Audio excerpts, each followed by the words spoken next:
সুপ্রিয় দর্শক শ্রোতা, আপনাদের জন্য আমার এবারের নিবেদন একটি অন্যরকম কবিতা। কবিতাটির শিরোনাম আত্মজিজ্ঞাসা। কলমে ও আবৃত্তিতে আমি গোলাম ফেরদৌস মনির।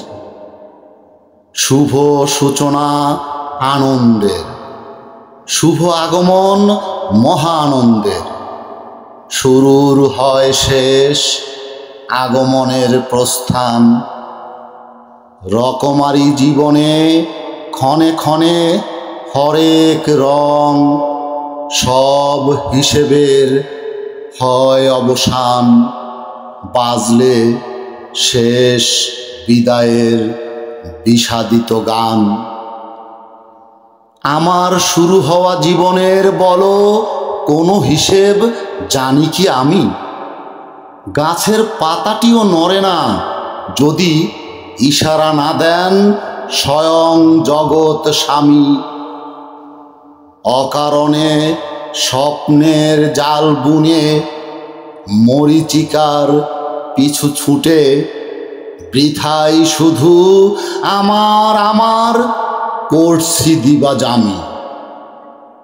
হারিয়ে হুঁশ কোনো কারণ ছাড়াই থাকছি যে বেহুশ। আসল না বুঝে নকল খুঁজে ভনিতার আবরণে। কালো মুখোশের অন্তরালে চলছে সব স্বার্থের লেনা দেনা। নিত্য তবু একই ভুল পথে চলা ক্রমাগত, কারণ কিংবা অকারণে। নিজেকে চিনতে হতে যে হয় পোড়া মাটি সম, আত্ম অনলে জ্বলে পুড়ে।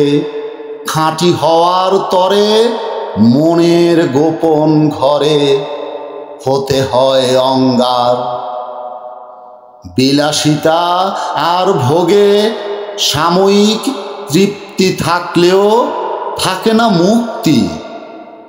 তাই বাধা বিঘ্নকে করতে পারেন যিনি জয়, তিনি তো প্রিয় পাত্র মহান বিধাতার। জীবনের আসল মানে বুঝতে হলে থাকা চাই বীর দর্পের আত্মিক শক্তি। সকলকে অসংখ্য সাধুবাদ, অবিরাম।